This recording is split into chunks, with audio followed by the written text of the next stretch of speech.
Hey there, welcome to this somewhat deep dive that I promised on several aspects of the anatomy of action scenes.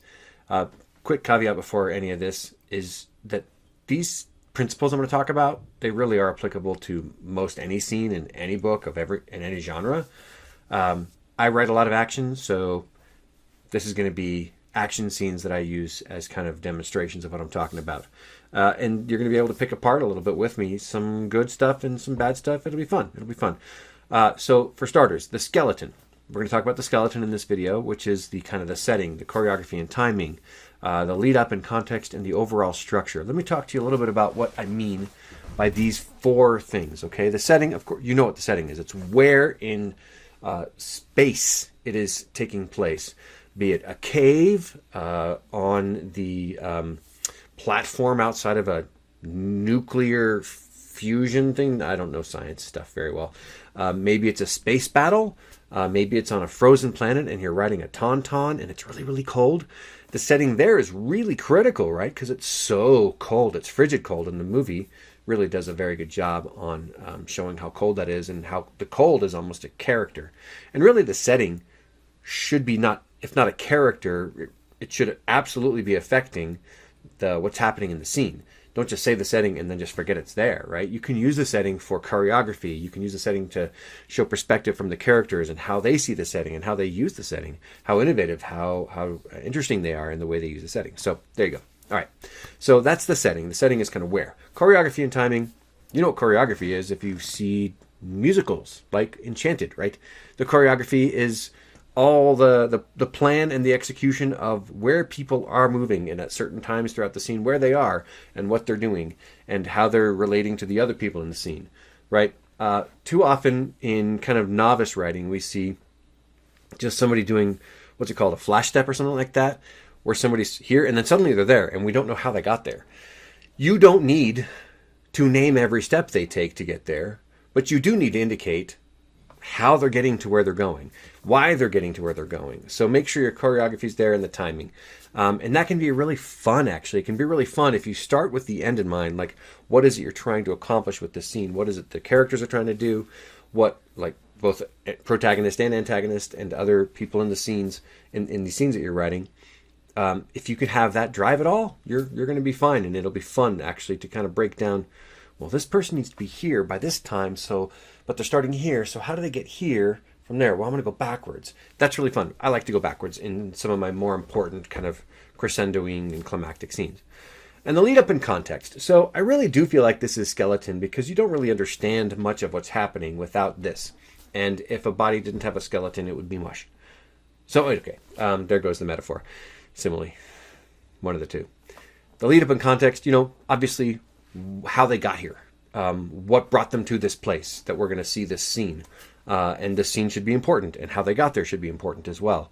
When I show you some of my own writing, you'll see that I write somewhat sparingly. I really don't spend a lot of time, but I think, enough time. But you can tell me if you think differently from mine, if you think my stuff's garbage. Please don't tell me my stuff is garbage. Anyway, okay.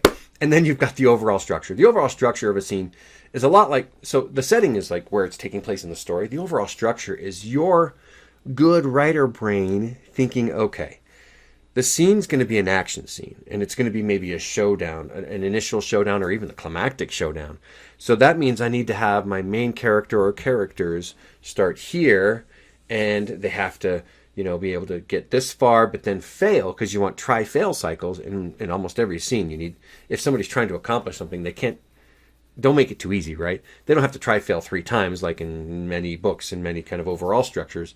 A smaller scene doesn't have to have the entire triple try-fail cycle, but some sort of trying and not really getting as far as you'd like, because things hardly ever go the way you want them to, and sometimes they do. And if it's natural to the scene, they can go their way. If they've prepared properly, like in the A-Team, you love it when a plan comes together. So, but the overall structure should be thought about in terms of, well, what's the coolest way to present this that's still authentic to the characters, and that will be very, very interesting and emotionally carrying for the reader. Okay, so that's the overall structure. And that should be it, except for, no, structure. One more thing about structure, and this is somewhat smaller structural concern. Although this This will come into play with the organs and the skin. I know skin's an organ. Calm down. But do start thinking about kind of the overall look of the scene. Make sure it's not too long. Make sure it's not too abrupt. One of the complaints I had about my final scene, literally final scene in my first published book, Beyond the Cabin, is that it's abrupt. And I feel that. But that's exactly what I was going for. I wanted abrupt. And now figure out what you're feeling, because they don't know what they're feeling, and you have to figure it out for yourself what you're feeling about what they just did. It's weird, but I think it's effective. But that's also partly why I wrote more in that series. Okay, so there's that. Let's talk about some stuff kind of in real terms. I'm going to go to, let's go to Gregor and the Marks of Secret. Should be nice and big now.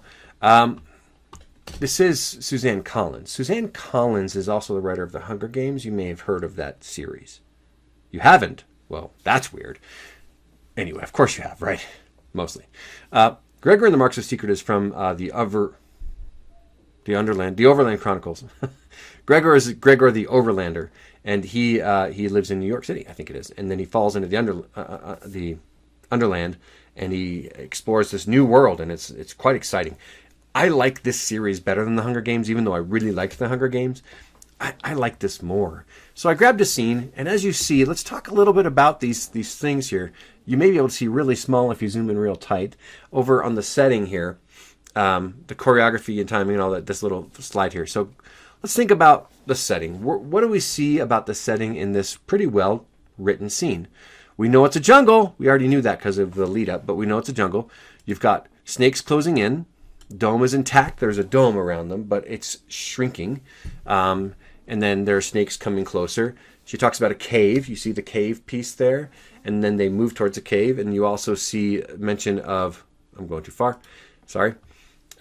You see mention of later in the scene of Gregor using a rock, okay, down here. So this rock hadn't been mentioned before. That's the one error that I think was here. I think at the beginning of the scene, that rock should have been alluded to. Otherwise, it seems a teeny bit convenient. So as you're going through and you're writing your scene and you're finding, you need this piece here, this log here, this sword here, this broken rock there, I don't know. Make sure you say it's there without, you don't need to hang it, a blaring red light on it or anything like that. But you do want to mention the things that are going to be important to the scene. Otherwise, they feel too convenient and out of nowhere. So that's the setting in this, again, nicely written scene. Let's see here. And then the choreography and timing, take a look at that. You've got Aurora, you know where she is. You know where Luxa is. You know where Gregor is. And you kind of see Gregor. And this is a really good piece here. Gregor caught a glimpse of Luxa's blade and torch whirling in some crisscrossing pattern as she held this off the snakes, while Aurora and Ares floated inside. There's a typo there. That's my mistake. So you've got Gregor, Luxa, Aurora, and Ares all mentioned in that. And that's from Gregor's perspective, which is correct because Gregor is the main character. It's all his perspective, his POV. Really nicely done there. That's just one example. So that's choreography. The lead up in context, we got that. We're not going to talk about it here, but they're on a journey trying to accomplish something. And then the overall structure. So what you have here is you have the beginning of the scene is kind of a shout. Aurora's crying, "The jungle, oh no." There's worry, there's fear, there's danger. Really solid stuff there. And then you've got action, dynamic action. They're not being passive. They're being proactive here. And then you've got, a block of narration, and then you have dialogue and action, and dialogue and action, and then you have block of narration with some action in it. The paragraphs are a teeny bit long, but that's something that can be fixed in later edits if you feel like it's a problem for you. I write with shorter paragraphs when I'm writing action, so let me just show you what that looks like for Beat. This is Beat. One of my published books. I'll just say Beat. It's Beat Chapter 1. Okay, so take a look at this one. You're going to see some funny words real quick. But the beeping monitor on my wrist felt like needles jabbing my ears. Spammy piece of dreck. So there's no setting there. So setting doesn't have to come first, right? It doesn't have to be the very first thing you do. It can be something you do later. This is the very beginning of the book, and so I needed some sort of image that was going to... and a voice as well that was going to engage the reader pretty quick. So the image of there's something on the wrist and it's beeping. It feels like needles, a nice colorful image, and then spammy piece of dreck. what does that even mean? But it's maybe intriguing to people who like to read this kind of thing, which is kind of a cyberpunk, post-apocalyptic dystopian series. And I use post-apocalyptic and dystopian in that sentence because it's both of those, not just, I'm not using dystopian wrong, nor post-apocalyptic, because those are different things. But this is both. I'll stop there. Okay. Then you've got this other scene, pedaling hard around the corner. I had to dodge the people walking home from their shifts. So we know he's outside now very quickly. And he's pedaling, so he's on some sort of cycle maybe, and he's dodging people. And he may be on a sidewalk. Shouts followed me behind me, telling me to slow down, warning me of the knockout, as if I need a warning. So we're getting a little bit of exposition here from his point of view. But then you have this paragraph. The afternoon sun glowed off the white curving walls of the huge dome buildings lining the sidewalks. I was still 100 meters from the engineering dome. And we're getting even more of this context, right? It's from his perspective. It's what it looks like, the colors, the light. We see that engineering is spelled a little weird. We know that they're living in some place where it's all dome buildings that are lining the sidewalks and so on. And then you get a little bit more. So that's just an example of setting up. And then you get a bit of choreography and timing as we go. There is no lead up in context. This is the lead up in context to the whole story. And then so on and so on. So what comes later, I can show you if you want to see it. So I forced myself to breathe deeper and slower because there's something going on there that should be also grabbing. The first chapter, you've got a lot to do there economically and elegantly.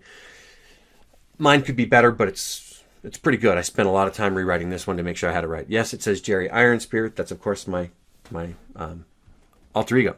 So you had to be careful and lucky if you wanted to have fun in New Frisco. What a good sentence that is. It shows some stakes, but that's for another deep dive. We're going to get into that, but I hope this kind of helps you see if you want a really effective scene, and in my case, action scenes, make sure that setting is clear. Make sure you know where people are and where they're going. Make sure you know why people are there and a reader knows why they're there. And then think about, the rise and fall of action. And if it's important for the scene to end on victory or on defeat or some other emotional kind of payoff, work back from that. Working back from kind of where it's supposed to end up is a really good thing. That concludes this video. I hope you've enjoyed it. I hope you've learned some stuff. If you haven't, hey, I tried, man. Anyway, thanks for tuning in, and I will see you next time on the next deep dive that I do, which should be relatively soon. We're going to finish up the anatomy things, and then we're going to get into some basic things, because I have a concern that sometimes we talk about, we writers give advice in classes and we don't have enough time or don't give enough time to really explain what it is we're talking about. So that's why I'm doing these videos. Again, thanks for tuning in. And if you're enjoying this stuff, I'd love a subscribe. I'm going to wait right here. I'm kidding. I'm not. Should I? No, I'm kidding. Anyway, please subscribe, please follow, please share. And you guys are awesome. Have a great day.